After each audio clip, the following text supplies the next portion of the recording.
Je vais te montrer comment tu peux créer un bandeau défilant sur ton site avec Elementor, tout simplement sans code et avec les éléments proposés par Elementor.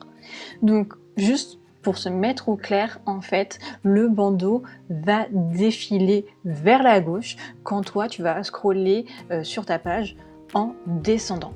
Tout ça, ça va pouvoir te permettre d'avoir un petit côté moderne, vivant, et en même temps, c'est un petit détail un peu discret, il peut faire la différence et ramener un petit peu plus de peps à ton site. Et comme je l'ai dit, ça se fait de manière pas du tout complexe, c'est assez facile, donc autant en profiter et je te montre directement comment ça se fait pas à pas. Petit point technique avant de se lancer dans la création de ce bandeau défilant pour qu'on soit bien d'accord.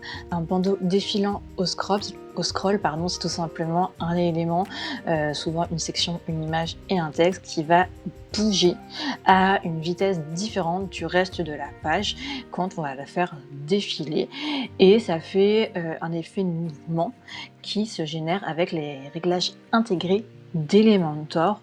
Donc aucun CSS ou autre code à rajouter, simplement parfois tu dois avoir la version Elementor Pro pour le faire.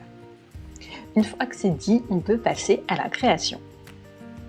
La première étape, c'est tout simplement d'ajouter une colonne dans ton site. Donc nous, on va commencer par l'ajouter à la fin de notre site internet et on va ajouter cette première colonne, cette première section, pardon. La première chose à faire, c'est déjà lui donner une hauteur minimum. Nous, on va aller sur 80 pixels dans un premier temps. Après, toi, tu peux lui donner la hauteur que tu veux. Ça va dépendre de l'effet graphique que tu veux donner à ton site également. Pour ici, ce que je vais faire, c'est que je vais me rendre dans style et je vais lui donner tout simplement un fond pour qu'on puisse voir tout ça clairement. Hop là. Une fois que c'est fait, je vais tout simplement aller dans ajouter un élément et là je vais choisir l'option titre. Ici tu peux choisir titre ou alors tu peux choisir l'élément liste d'icônes. Enfin ouais, celui-là que tu pourras mettre de manière alignée, comme ça ça peut aussi se faire défiler. Nous on va rester ici sur notre titre. Ici pense à mettre la balise HTML en paragraphe et ici normalement je vais venir coller ce qui m'intéresse.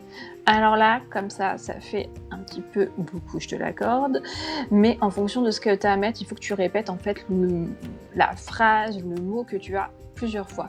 Ici ma phrase de base, c'est une cuisine moderne et authentique concoctée avec passion, que je répète. Bien sûr tout ça ne va pas rester comme ça et c'est là qu'on va commencer à designer. Donc tu peux te rendre dans le style et ensuite, là on design bien sûr notre bloc titre, changer notre typographie et là moi je vais tout simplement la mettre ici. Une fois que c'est fait, tu peux te rendre dans avancer.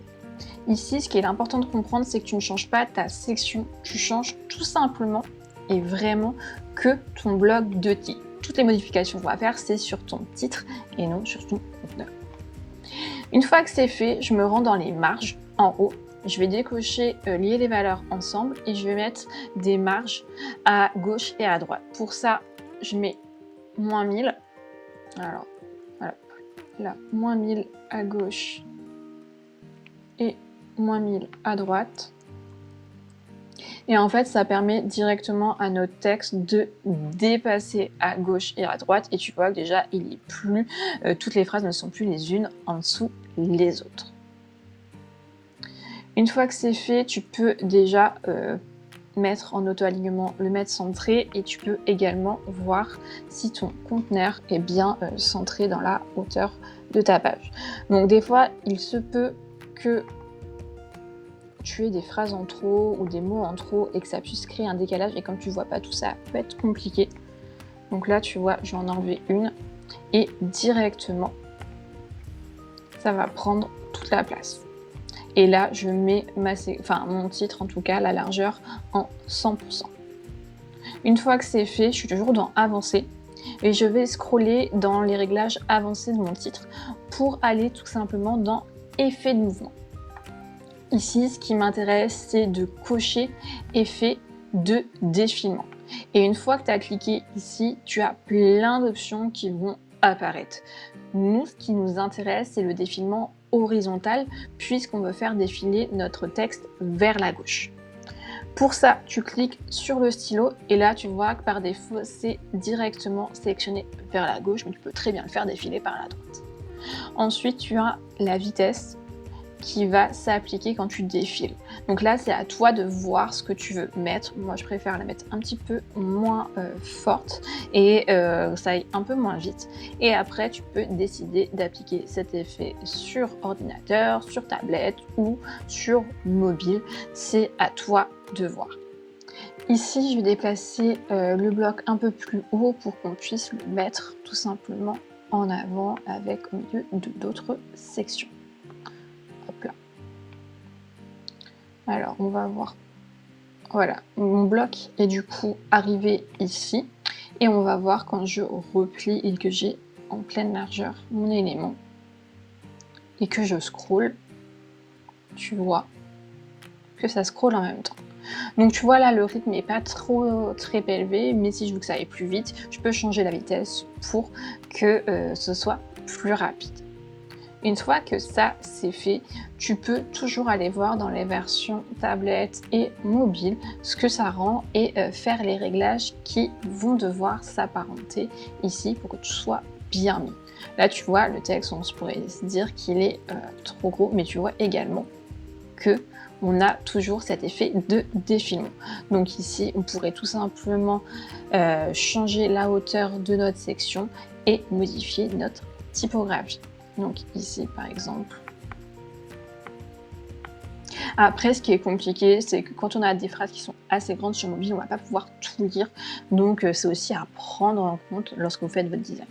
Une fois que ça c'est fait, que ça vous plaît, que ça vous convient, eh bien tout simplement, vous pouvez faire publier et le tour est joué. Et n'oubliez pas tout simplement de revenir en arrière et de regarder si les changements que vous avez faits sur tablette ou mobile n'ont rien changé ce que vous avez mis sur la version ordinateur. Voilà, tu sais maintenant faire un bandeau défilant avec Elementor. Si ce tuto express t'a plu, n'hésite pas à mettre un petit like ou à t'abonner, ça aide toujours par la suite.